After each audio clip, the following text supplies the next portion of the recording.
Et Rémi André nous en parlait tout à l'heure, la météo annonce de très fortes chaleurs, donc plus de 40 degrés attendus en Provence.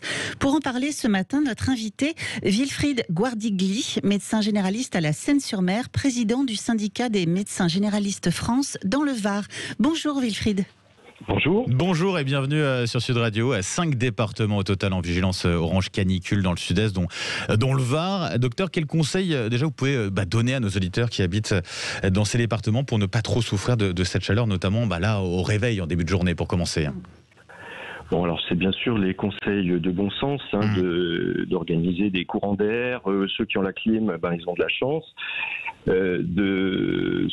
Surtout de boire beaucoup, puisque le principal danger de la canicule et de la grosse chaleur, c'est la déshydratation, qui concerne bien sûr plus les gens âgés, fragiles, qui prennent des médicaments diurétiques. Donc, quand on dit boire beaucoup, c'est-à-dire pour avoir un petit peu un ordre d'idée? Si on sort pas, si on s'expose pas, 2 litres, ça paraît raisonnable, on va dire en moyenne pour tout le monde. Il y a des gens qui peuvent boire moins parce que on leur a limité les boissons, mais on va dire que 2 litres pour quelqu'un qui fait pas d'exercice, c'est envisageable maintenant, quoi. Sur les autres conseils aussi?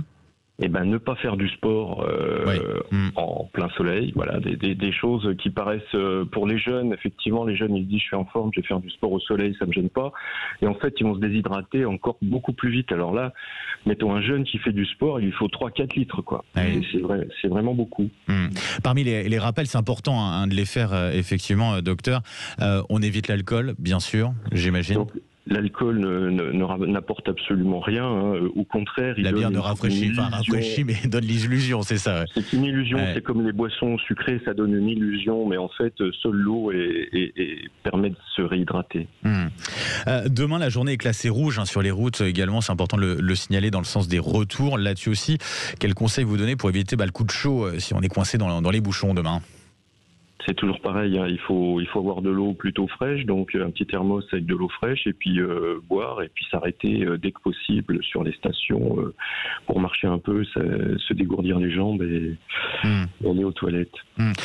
Vous avez parlé, le risque c'est la déshydratation. Est-ce que vous avez eu ces derniers jours justement au cabinet des cas de déshydratation ou est-ce que pour le moment c'est plutôt calme à ce niveau-là? Non, en fait les déshydratations qu'on avait eues avec la canicule, on les a plus parce que tout le monde est maintenant quand même prévenu. Les municipalités téléphonent aux personnes âgées fragiles pour justement les mettre en garde. Et en fait au cabinet ce qu'on voit c'est plutôt comme d'habitude, je dirais des déshydratations liées à des troubles digestifs quand il y a des gastroentérites.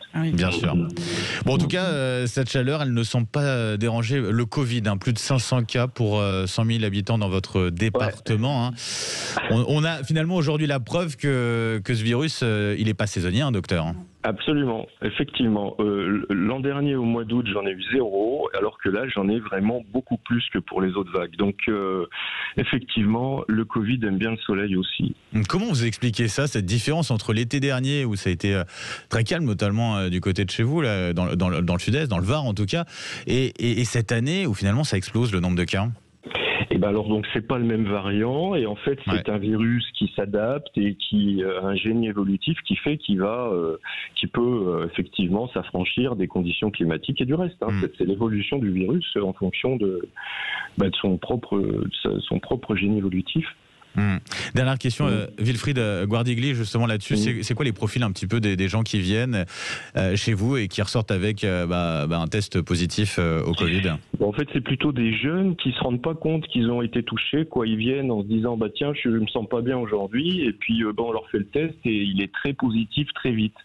Donc c'est plutôt des formes qui passent un peu inaperçues pour les patients, quoi. C'est pas une forme très méchante, mais les gens consultent et on fait beaucoup de diagnostics. Et c'est contaminant. Ça me paraît très très contaminant, oui. En tout cas, ils ont eu raison pour leur part de venir vous voir. Merci beaucoup, Wilfried Guardigli, médecin généraliste, je le rappelle, à la Seine-sur-Mer, président du syndicat MG France dans le Var. Merci d'avoir été avec nous ce matin sur Sud Radio. Et bonne journée à vous. Attention à la chaleur, bien sûr.